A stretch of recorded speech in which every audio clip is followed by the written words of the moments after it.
সালাম, কে বলছিলেন, কোথা থেকে বলছেন? জি, চাঁদপুর শহর থেকে বলছিলাম। চাঁদপুর থেকে। জি, চাঁদপুর শহর আসছি। শাহরাস্তি বলেন, কি নাম? আমার নাম গোলাম সরোয়ার। আপনার নাম গোলাম সরোয়ার। গোলাম সরোয়ার রাসেল নিকনেম। হ্যাঁ, গোলাম সরোয়ার রাচেল, হ্যাঁ আসছে, নাম আসছে, বলেন জি। কি কি বিষয়? আপনার এখানে এটা কি আইনি সহায়তা কেন্দ্র, হেল্পলাইন? বাংলাদেশ আইন সহায়তা কেন্দ্র, মানবাধিকার সংস্থা, জি বাসক। জি জি, আমি এটার জন্য করছিলাম। আমার এখানে আমার মা, আমার বাবা মারা গেছে 2021 সালের 10 এপ্রিল মারা জি গেছেন আমার বাবা। জি তো আমার বাবা কিছু সম্পদ আমার মায়ের নামে রেজিস্ট্রি করে দিয়ে গেছে, আর কিছু সম্পদ বাবার নামে রাখছিল। জি। তো বাবা মৃত্যুর 4 দিনের দিনে মা যখন, মা আগে, বাবার মৃত্যুর আগ থেকে অসুস্থ মা।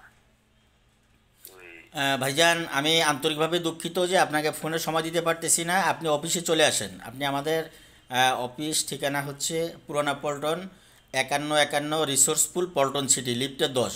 হ্যাঁ, আপনি এসে আমাদের সম্মানিত চেয়ারম্যান আছেন জনাব সাগরিকা ইসলাম, প্রতিষ্ঠাতা পরিচালক মণিমোহন বিশ্বাস দাদা আছেন, ওনাদের সঙ্গে সরাসরি এসে কথা বলেন। আপনার অভিযোগটা আপনি ওনাদেরকে শুনান।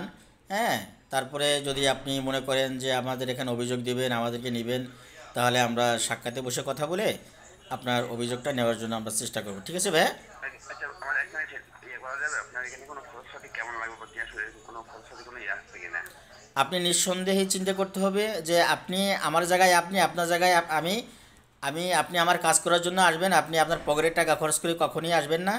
এবং এটা আপনাকে চিন্তা করে আসতে হবে। ঠিক আছে? এটা এটা এটা একটা সংস্থা, বেসরকারি সংস্থা। এখানে সরকারের কোনো অনুদান নেই, বৈদেশিক কোনো অনুদান নেই। অবশ্যই আপনি যদি আমাদের এখানে অভিযোগ দেন, আমাদেরকে আপনি নিজের খরচে আমাদের নিতে হবে, আবার ঢাকায় পাঠাতে হবে। এটা আপনাকে জি ধরতে হবে। অভিযোগ দেওয়ার জন্য যে আনুষঙ্গিক খরচাপাতি আছে, এগুলো আপনাকে নিঃস্বার্থে খরচ করতে হবে। ঠিক আছে? জি জি। হ্যাঁ, এটা তো শুধু এটুকুই, বিস্তারিত আপনি এই- আসলে কথা হবে। এটা এটা কোনো সরকারি না, না? না, বেসরকারি।